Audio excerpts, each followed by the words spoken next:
Hai, Assalamualaikum warahmatullahi wabarakatuh. Saya buat video lagi. So nanti kalau saya upload video, kenapa ni baju sama je? Hey, saya buat video 3 sekali ya. So ada 4 sekali. Malas aku tukar baju. Kan? Kalau saya nak buat satu video dan tukar baju lagi. Nak buat satu video tukar baju lagi. Apa? Tadi saya cerita Praswa Marah, lepas tu doa yang terlindung. Sekarang saya nak cerita pasal bisikan Asmaradana. Sampai tengok cerita ni, episod semalam, episod baru 5. Tapi awal-awal memang saya tengok cerita ni. Sebab apa? Ada Zul Arifin, ada Ukasha dengan ada Sofia Al-Barakbar. Sudah semestinya Sofia lah itulah yang membuatkan saya tengok cerita ni. Okey. Cerita ni boleh diambil satu iktibar kepada suami isteri yang duduk jarak jauh. Ya, di mana Sofia dengan si Farhan ni, dalam cerita ni nama Sheila. Sheila dengan Farhan ni adalah suami isteri. Tetapi dia harus terpisahkan bukan kerana bekerja di sana, bekerja di sini, bekerja tak. Si Sheila, iaitu Sofia Al-Barakbar, menjaga Umi dia sendiri. Umi bukan ibu mertua, ibu kandung dia yang tengah dalam fasa-fasa tua. Dia nyanyi. Dia nak si Sofia. Dia nak si Sheila aja. Dia tak nak kakak dia. Kakak dia ada. Nadia Bahari. Nadia Bahari ke Nadia Bahari? Apakah nama dia? Okey, ada. Tapi Umi dia tak suka dia. Bukan dia tak suka macam mana. Dia macam kesabaran dia kurang. So dia akan marah-marah. Tapi si Sheila ni dia sabar. So Umi dia suka. Jadi dia dengan suami dia harus berjauhan. Okey, ini untuk suami-suami pada isteri yang mengalami fasa-fasa ni. Lepas tu, tempat suami dia tu bekerja, kebetulan pula dengan tempat tinggal dia tu ada satu perempuan jelita yang hidup seorangan. Maksudnya hidup dia macam kosong walaupun dia orang kaya, macam kaya dia ni. Tapi dia macam sunyi, kosong. So dalam kesunyian itulah, kekosongan itulah, dia tertarik dengan jiran dia iaitu Farhan. Sulari pula. So mula-mula dia macam hai, bye-bye, pagi-pagi. Lepas tu mulalah menghulur-hulurkan. Bila dia nampak si Farhan ni sangat-sangat baik, selalu ambil kisah pasal dia berikan makanan lah dan sebagainya. Dia macam terjatuh cinta. Tapi si Farhan ni macam anggap dia ni jiran je. Dia tak fikir lain pun. Cuma yang si apa nama ni?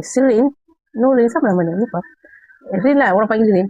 Dia dah macam tersuka dengan si Farhan. Tapi dalam masa yang sama, dia masih sedar yang apa yang aku buat ni adalah salah. Dia seumuran, bla-bla sekian. Tapi dia tak boleh tipu diri sendiri yang kalau si Farhan tak ada, dia rasa macam hidup dia dah tak bermakna. Dia ada senyuman, apa segala macam. Bila si Farhan ada, wah, senyum sampai ke telinga. Macam itulah. Ada juga beberapa pelakon ada di dalam cerita ni. Baru episod 5. So korang boleh tengok. Cuma dia start pukul 10. Isnin sampai Jumaat. Isnin sampai Khamis jam 10 malam di TV3.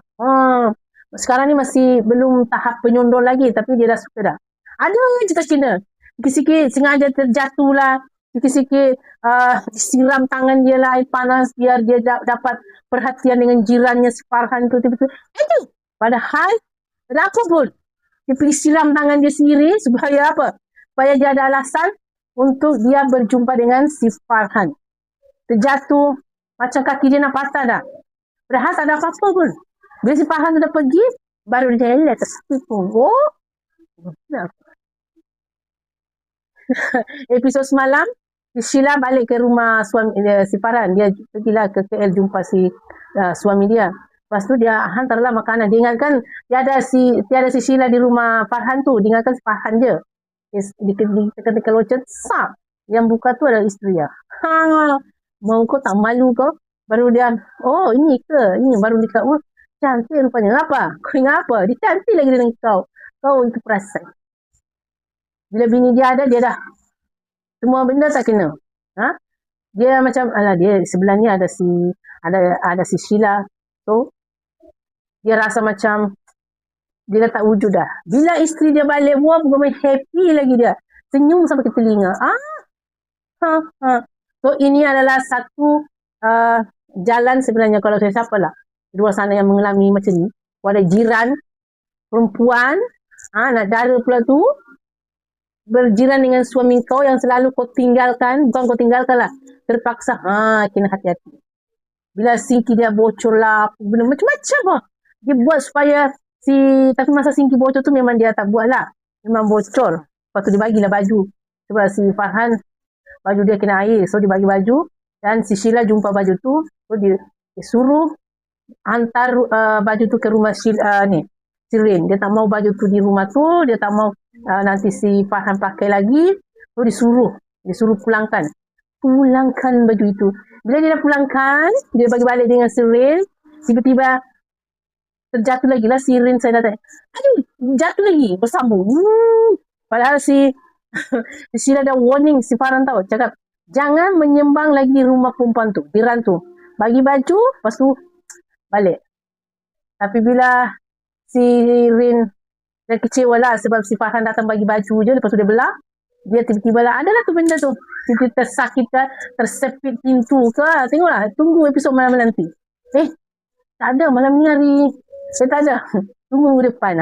Sama dengan Pak Suah marah. Tunggu minggu depan. Sedihnya. Kau boleh tengok cerita ni. Bisikan Asmara Dana dengan Doa yang Terlindung. Tapi Doa yang Terlindung macam nak habis dah. Ujung-ujung dah. Sekejap lagi si Ustaz penunggang agama tu akan hantar. Okay. So, itu saja guys. Jangan lupa like, comment, subscribe. Bye.